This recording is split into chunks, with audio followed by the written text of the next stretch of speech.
Hello दोस्तों, नमस्कार। जैसे कि आज हमारा चैप्टर स्टार्ट होने वाला कौन सा पे वृत्तिगत और यहाँ पे रेखी गति है। बस से इसको बिल्कुल डिटेल से हम समझेंगे, एक एक चीज़ समझेंगे और इसके जितने क्वेश्चन आएंगे हम उसकी प्रैक्टिस करेंगे दोस्तों। अगर दोस्तों आपको समझ आए तो इसको लाइक और सब्सक्राइब कर लीजिए। देखिए पहले हेडिंग बताने जा रहे हैं। देखिए आपको स्क्रीन में क्वेश्चन दिखेंगे। पहले हेडिंग देखिएगा, क्या कह रहे हैं यहाँ पे, कह रहे हैं अवकेंद्र बल और यहाँ पे अवकेंद्र त्वरण क्या होता है दोस्तों। बस अगर कोई पिंड एक समान चाल से वृत्तिगत से चलता है तो परिणाम समान रहता है दोस्तों। यहाँ पे मान लीजिए अगर यहाँ पे कोई वृत्त है, बस अगर इस वृत्त पर कोई चल रहा है तो यहाँ पे जो इसका परिणाम होगा दोस्तों वो क्या होगा, समान रहेगा। बात समझिए कि नहीं। अब आगे देखिए, लेकिन त्वरण बदलने के कारण वेग बदलता रहता है। अगर त्वरण बदलेगा दोस्तों तो वेग भी हमारा बदलेगा। बात से और वेग में परिवर्तन होने के कारण त्वरण उत्पन्न होता है। बात से अगर वेग में परिवर्तन होगा तो त्वरण भी हमारा उत्पन्न होगा। करें जिसे अवकेंद्र बल, अवकेंद्र त्वरण कहते हैं और इसके कारण एक बल लगता है दोस्तों। बात सही करें जिसे अवकेंद्र बल भी कहते हैं। बस सेकंड पॉइंट कह रहे हैं अवकेंद्र बल को केंद्र विमुख बल भी कहते हैं। थर्ड पॉइंट कह रहे हैं एक समान वृत्तिगत में चाल और गतिज ऊर्जा नहीं बदलती है, अर्थात यह अचर रहती है, लेकिन अन्य राशियों जैसे वेग, त्वरण, बल, संवेग बदल जाता है, अर्थात ये चल रहता है। बात सही नहीं। देखिए अगली स्लाइड पे देखिएगा। देखिए अगली स्लाइड पे कह रहे अवकेंद्र बल और अवकेंद्र त्वरण की दिशा केंद्र की ओर होती है, लेकिन वेग की दिशा स्पर्श रेखा की दिशा में होती है दोस्तों। यहाँ पे अगला पॉइंट देखिएगा, कह रहे किसी वस्तु को वृत्तीय गति में घूमने के लिए अवकेंद्र बल क्या होती है दोस्तों, आवश्यकता होती है दोस्तों। बात से देखिए पहला नंबर यहाँ पे कह रहे हैं अवकेंद्र बल क्या धागे का तनन बल होता है। सेकंड नंबर का यहाँ पे अवकेंद्र बल क्या वैद्युत आकर्षण बल होता है। बस समझिए। देखिए अगला पॉइंट देखिए यहाँ पे कह रहे थर्ड नंबर कह रहे हैं अवकेंद्र बल बराबर होता है गुरुत्वाकर्षण बल होता है। और फोर्थ नंबर कह रहे हैं अवकेंद्र बल बराबर होता है दोस्तों घर्षण बल होता है। बस है। अब अगले पॉइंट देखिए यहाँ पे कह रहे अगर किसी धागे से पत्थर को बांधकर घुमाया जाता है तो आवश्यक अवकेंद्र बल तनन बल से मिलता है। बस है। अगला सेकंड पॉइंट देखिए कह रहे अगर इलेक्ट्रॉन नाभिक के चारों तरफ चक्कर लगाता है तो आवश्यक अवकेंद्र बल वैद्युत आकर्षण बल से प्राप्त होता है दोस्तों। देखिए थर्ड पॉइंट कह रहे हैं अगर कोई ग्रह सूर्य के चारों तरफ चक्कर लगाता है तो आवश्यक अवकेंद्र बल गुरुत्वाकर्षण बल से प्राप्त होता है दोस्तों। बात से देखिए फोर्थ पॉइंट कह रहे हैं अगर कोई गाड़ी किसी गोलाकार पर चक्कर लगाती है तो आवश्यक अवकेंद्र बल घर्षण बल से प्राप्त होता है दोस्तों। बात से अगली स्लाइड देखिए। कह रहे स्लाइड पे देखिएगा दोस्तों, कह रहे वक्र पथ की ढाल क्या होते हैं। कह रहे वक्र पथ को ढाल नुमा बनाया जाता है आवश्यक अवकेंद्र बल प्राप्त करने के लिए दोस्तों। बात सही। सेकंड पॉइंट कह रहा है पे कह रहे वक्र पथ पर आवश्यक अवकेंद्र बल घर्षण बल से प्राप्त होता है। बात सही। थर्ड पॉइंट कह रहे हैं अगर कोई पिंड m द्रव्यमान का हो तो वो और वक्र पथ की त्रिज्या r हो तथा ढाल 0 हो तो वक्र पथ पर अवकेंद्र अधिकतम सुरक्षित चाल क्या होता है, v बराबर होता है दोस्तों √rg tan थीटा होता है। बात से थर्ड पॉइंट कह रहा है यहाँ पे फोर्थ पॉइंट कह रहे वक्र पथ पर अधिकतम सुरक्षित चाल द्रव्यमान पर निर्भर नहीं करता दोस्तों। बात देखिए फिफ्थ पॉइंट कह रहा है अगर कोई पिंड वक्र पथ पर अधिकतम सुरक्षित चाल से अधिक चाल से चक्कर लगाता है तो गति अधिक होने के कारण बात से घर्षण कम होता है और आवश्यक अवकेंद्र बल प्राप्त नहीं हो पाता दोस्तों। बात से करें जिसके कारण गाड़ी का अंदर वाला पहिया पहले उठता है और गाड़ी बाहरी पहिया का बाहर की ओर लटकता है। बात सही नहीं है। देखिए अगली स्लाइड पे देखिएगा दोस्तों क्वेश्चन। देखिए अगला पॉइंट कह रहे हैं यहाँ पे अगर कोई पिंड असमान चाल से वृत्तीय पथ पर चलता है तो करे उसके पास दो प्रकार के त्वरण होते हैं। करे एक अवकेंद्र त्वरण जो केंद्र की ओर होता है तथा एक स्पर्श रेखी त्वरण जो यहाँ पे स्पर्श रेखी की ओर होता है। बस यही रेखा की ओर होता है। बस यही नहीं है। देखिए अगला स्लाइड देखिए यहाँ पे। देखिए कह रहे अपकेंद्र बल क्या होता है दोस्तों। कह रहे अपकेंद्र बल एक काल्पनिक बल है कह रहे जिसकी कल्पना न्यूटन के तीसरे नियम को सत्यता को बचाने के लिए किया था। बात है यहाँ पे सेकंड पॉइंट कह रहे हैं अपकेंद्र बल का परिणाम अवकेंद्र बल के परिणाम के बराबर होता है दोस्तों, बस लेकिन दिशा विपरीत होती है दोस्तों। बस यही नहीं, देखिए अगली स्लाइड देखिए यहाँ पे, देखिए कुछ एग्जाम्पल्स दोस्तों। अगर किसी पत्थर को धागे से बांधकर घुमाया जाता है दोस्तों, तो जो धागे अंगुली पर लिपटती है, त्रिज्या कम होने के कारण वेग बढ़ जाता है, जैसे उल्टा होने पर उल्टा होता है।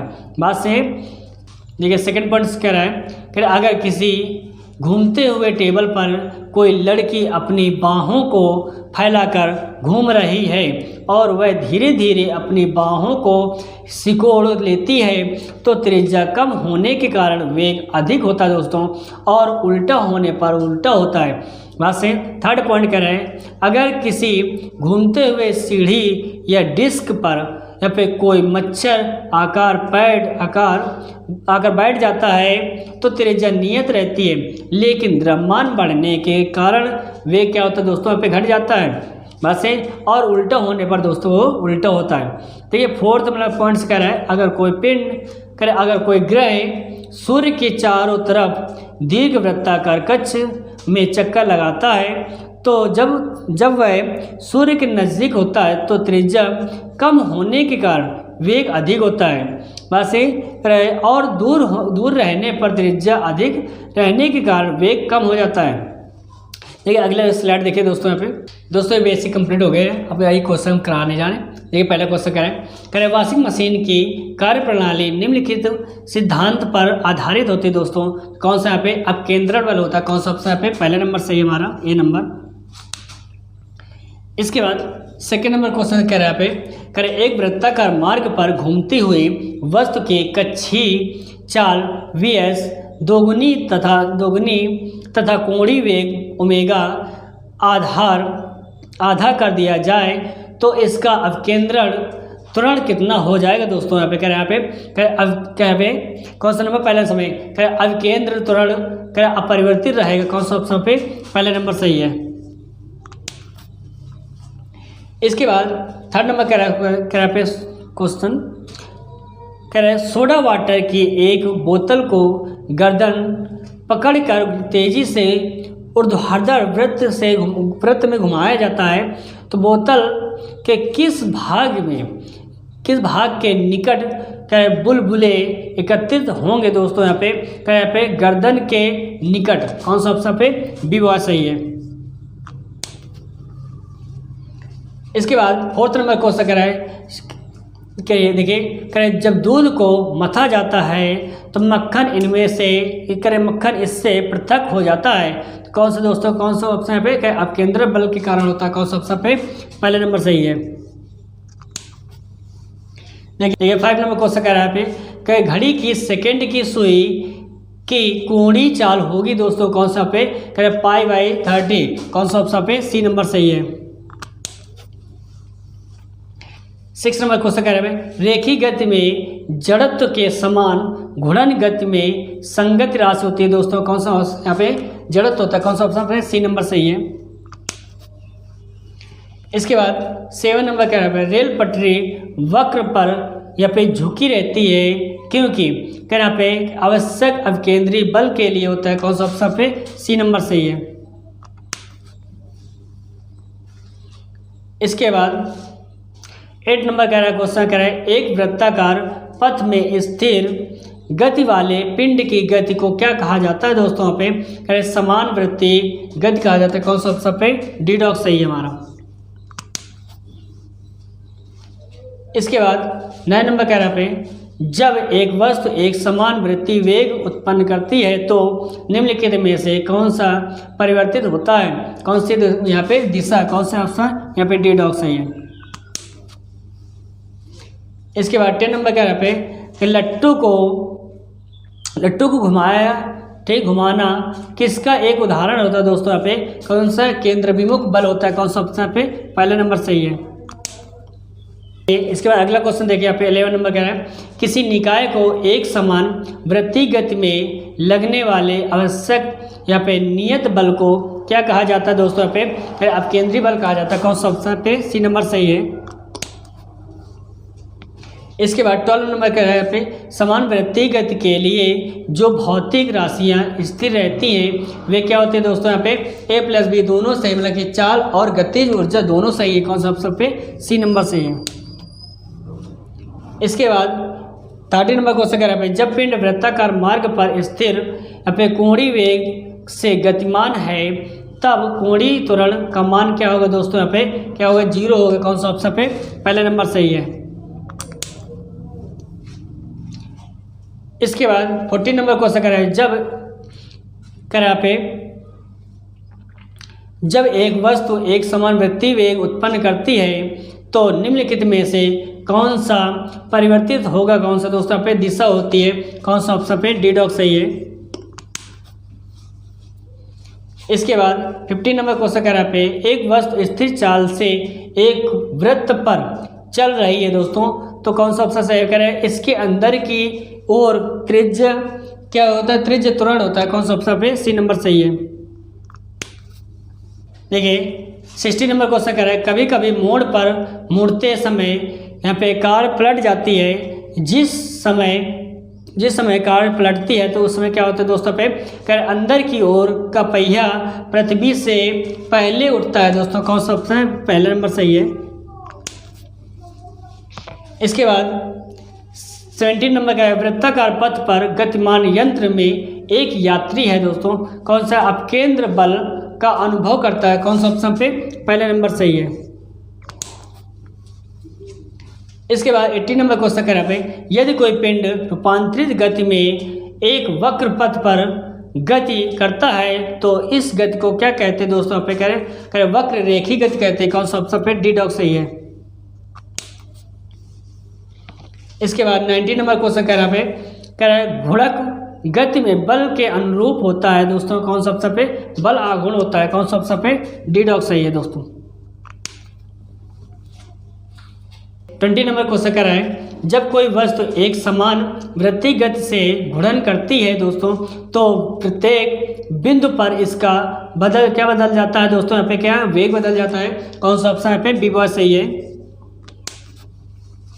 इसके बाद 21 क्वेश्चन कह रहा है एक वृत्ताकार पथ में स्थिर गति वाले पिंड की गति का क्या कहा जाता है दोस्तों, यहाँ पे कौन सा समान वृत्तीय गति कहा जाता है। कौन सा ऑप्शन डी डॉग सही है।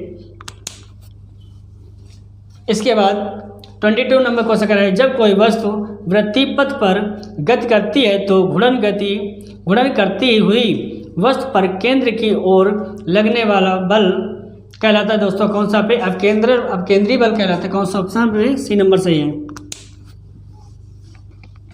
इसके बाद 23 नंबर क्वेश्चन कह रहा है जब कार एक मोड़ लेती है तो वह कौन सा बल है जो हमें बाहर की ओर धक्का देती है दोस्तों। कौन सा पे अब केंद्रीय बल होता है। कौन सा ऑप्शन पे सेकंड नंबर सही है।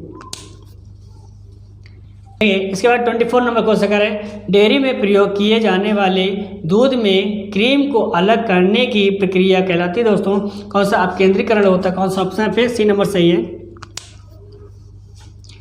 इसके बाद 25 नंबर क्वेश्चन कह रहा है एक सैटेलाइट और पृथ्वी की ओर आकर्षण का गुरुत्वाकर्षण बल को किसको तेजी प्रदान करता है। तो यहाँ पे कौन सा है, यहाँ पे अपकेंद्री बल होता है। कौन सा ऑप्शन पे पहला नंबर सही है। इसके बाद 26 नंबर कह रहा है एक घूमती हुई वस्तु का कोणीय वेग निम्न के संदर्भ में व्यक्त किया जाता है दोस्तों। यहाँ पे कौन सा यहाँ पे रेडियन प्रति सेकेंड होता है। कौन सा ऑप्शन बी बॉय। इसके बाद 27 नंबर कह रहा है क्वेश्चन किसी निकाय को एक समान वृत्तीय गति में चलाने में लगने वाले आवश्यक नियम बल को क्या कहा जाता है दोस्तों। वहाँ पे कौन सा अपकेंद्री बल कहा जाता है। कौन सा ऑप्शन है पे सी नंबर सही है। इसके बाद 28 नंबर क्वेश्चन कह रहा है जब कार एक घुमावदार सड़क पर घूमती है तो उसमें बैठे यात्री स्वयं या केंद्र की विपरीत दिशा में एक बल महसूस करते हैं। यह बल किसके कारण होता है दोस्तों। यहाँ पे अब केंद्रीय बल होता है। कौन सा ऑप्शन पे पहला नंबर सही है। देखिए दोस्तों ये आपका चैप्टर कंप्लीट हो गया है। अगर दोस्तों आपको समझ में आए तो इसको लाइक सब्सक्राइब कर लीजिएगा। Thank you.